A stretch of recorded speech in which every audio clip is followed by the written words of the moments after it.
దీన్ని రాజకీయంగా వాడుకోవడానికి చంద్రబాబు నాయుడు గారు కులస్తుడు కాబట్టి ఆయనకి ఎలాంటి యాక్షన్ అసలు ఆంధ్రాలో అసలు ఆంధ్రాకి ఆ బస్సు ఏం సంబంధం అండి? జనరల్గా నేను అడుగుతున్నా. ఆంధ్రప్రదేశ్ రాష్ట్రానికి ఆ బస్సుకి ఏం సంబంధం? ఆ బస్సు రిజిస్ట్రేషన్ అయింది ఒరిస్సా, ఓనర్ అడ్రస్ పెట్టింది ఒరిస్సా.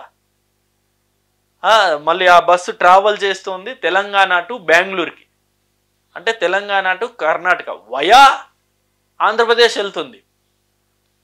వయా ఆంధ్రప్రదేశ్ వెళ్ళే వెహికల్స్ కొన్ని లక్షల్లో ఉంటాయి రోజువారీగా. దానికే ఆంధ్ర కంట కట్టేస్తారా? అది కరెక్ట్ కాదు కదా.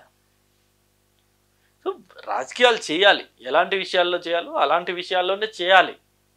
అంతే తప్ప అది ఆంధ్రాలో కర్నూలులో కాలిపోయింది కాబట్టి కర్నూలు ఆంధ్ర కిందకి వస్తాయి కాబట్టి ఇక ఆంధ్ర ప్రభుత్వాన్ని నిర్లక్ష్యం, ప్రభుత్వం ఎందుకని చెక్ చేయలేదు, ప్రభుత్వం ఎందుకని వాళ్ళ మీద చర్యలు తీసుకోలేదు, ఇలాంటి ఆలోచనలు ప్రస్తుతం ఉన్న సిచ్యుయేషన్ కరెక్ట్ కాదు.